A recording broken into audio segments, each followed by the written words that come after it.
In addition to that, we raised the issue of the $300,000 fund that was set aside for reparation for the Maya people as a first step to implement the CCJ order.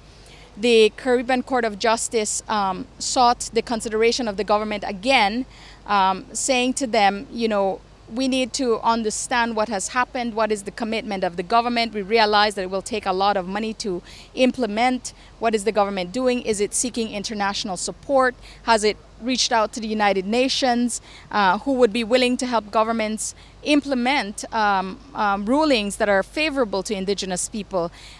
They could not answer whether or not they've done any of that. In fact, they've only said that they've expended and exhausted $300,000 already that was set aside as a first step, and the only thing that they accounted for was for rental for their office space, for furniture that was bought, and for paying staff, while at the same time the Maya people continue to raise issue with that because our understanding was that it would support our participation and involvement in these consultations with the Commission, when in fact it has not. Every time our people has come to meetings, we've asked for a reimbursement of bus fares, which is fairly cheap, and the government and the Commission has said, we don't have the money to give you. At the same time, when it meets with NGOs and other stakeholders, it offers not only bus compensation, but compensation for their time.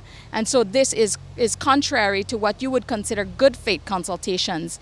In addition to that, the CCJ justices raised the concern of whether or not the Maya people were consulted when the Commission was constituted and when it was set up, and whether or not their inputs were sought with respect to having representation, joint representation on the Commission. And I know you all have asked us that question as well in the past.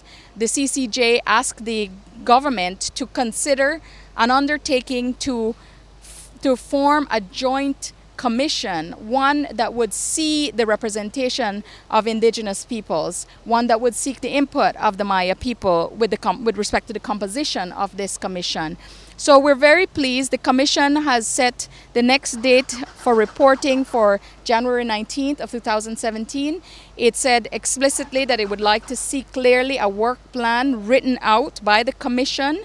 That has not been forthright, and we continue to make suggestions to the Commission. We continue to offer our capacity and our resources to the Commission. In fact, we've placed on the record a number of suggested work plans, and the Commission continues to just avoid even considering those work plans. We've offered the Commission a consultation framework, which they have again denied even talk of it, use of it, adopting it to guide their process. At the same time, they complain that their meetings are not happening in the villages, and it is because they're not following the customary practices and protocols that are already established to engage Maya communities.